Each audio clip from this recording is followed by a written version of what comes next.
Welcome to Best Stocks, your channel for tips and information about the financial market. Here you will always have reliable and undistorted information to help you stay up to date. If you like the content, leave your like, subscribe, and activate the bell.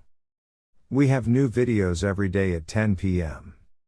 In today's video we will talk about supermarket stocks.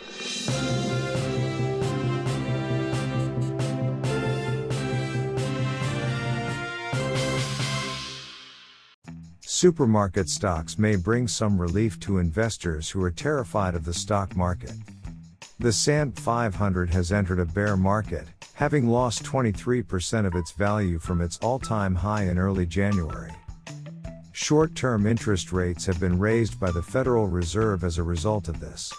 And the rise in long-term bond rates reduces the value of future earnings, which in turn reduces the value of a company. The sales and profits of supermarket stocks are far more consistent, even when customers cut down on spending, thus they frequently do better in bad times. With rising expenses and shrinking profit margins, grocery stores can typically raise prices without losing customer demand. In the most recent reading of the Consumer Price Index, food costs at home rose by more than 10% year over year, exceeding the increases in the total CPI. Since grocery stores are not valued based on the assumption that the majority of their earnings would be generated decades in the future, their values do not fall as much as long-dated bond rates rise. Currently, they're making a ton of money. According to Telsey Advisory Group analyst Joe Feldman, we believe that these folks, grocers, are going to hold up a little bit better than other stocks. CAG, NYSE, CAG, is one of the greatest instances. So far this year, the stock price has dropped by roughly 8%. Since May 20th, when the S&P 500 began its roller coaster trip, it has remained essentially unchanged. In part, ConAgra's share price success has been bolstered by product price rises. Price increases were announced as a way to deal with rising expenses at the company's most recent earnings conference in April.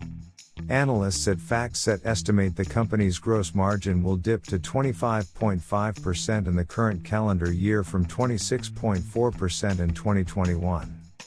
It is anticipated that the profit margin will rise back to 26% in the following year, as CEO Sean Connolly stated that there will be more price increases in the quarter ending in August, and that recent price increases have not yet caused customers to significantly reduce the number of items they buy.